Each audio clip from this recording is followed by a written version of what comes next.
Hello friend, Radhe Radhe, जय श्री कृष्णा। आप सभी का स्वागत है हमारे चैनल में। मैं आप सभी की सपना निषाद।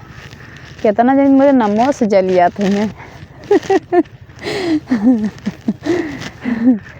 कोई ऋण करो ना बेचया इले अम्मा लाइला, कोई ऋण करो ना बेचया इले अम्मा लाइला। आइले अम्मा लाइला, आइले अम्मा लाइला, कोई ऋण कराओ ना बेचया इले अम्मा लाइला, कोई ऋण कराओ ना बेचया इले अम्मा लाइला। वही हो कोई ऋण के खेत न बारी, ओही हो कोई ऋण के खेती न बारी। एक ठीकी अरिया अम्मा कोई ऋण के दाईदा, एक ठीकी अरिया अम्मा कोई ऋण के दाईदा, कोई ऋण कराओ ना बेचया इले अम्मा लाइला, कोई ऋण कराओ ना बेचया इले अम्मा लाइला। आइले अम्मा लाइला, आइले अम्मा लाइला, कोई ऋण कराओ ना बेचया इले अम्मा लाइला, कोई ऋण कराओ ना बेचया इले अम्मा लाइला।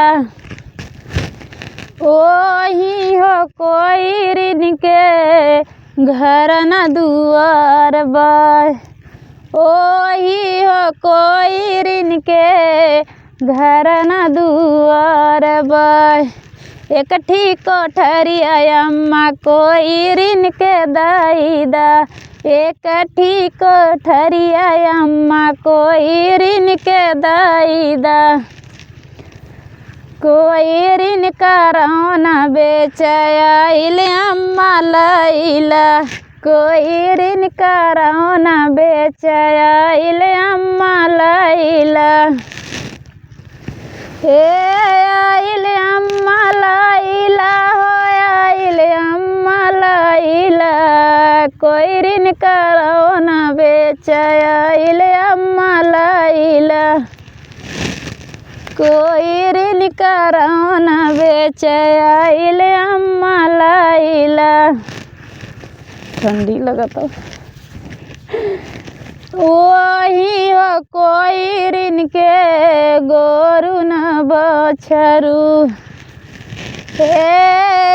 वही हो कोई ऋण के गोरु न बछरू।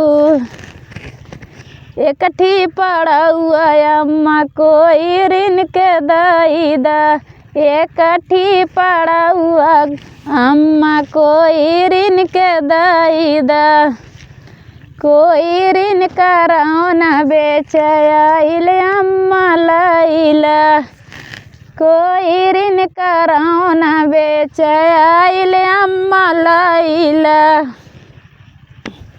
कबूतर आइलिन देखावा, पता नहीं लौकत है ना।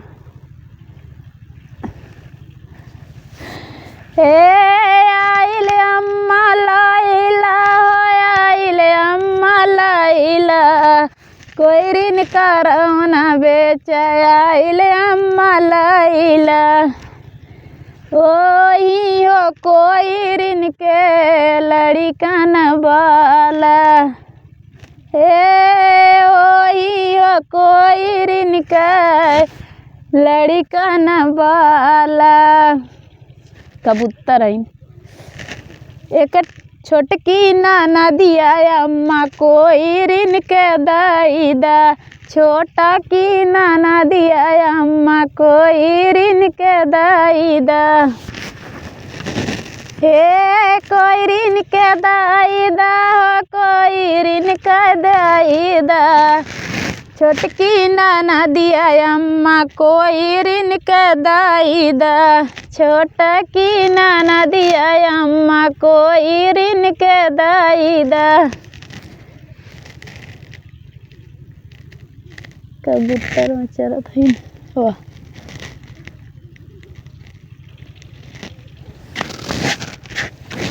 थोड़ा थोड़ा धूप निकला था,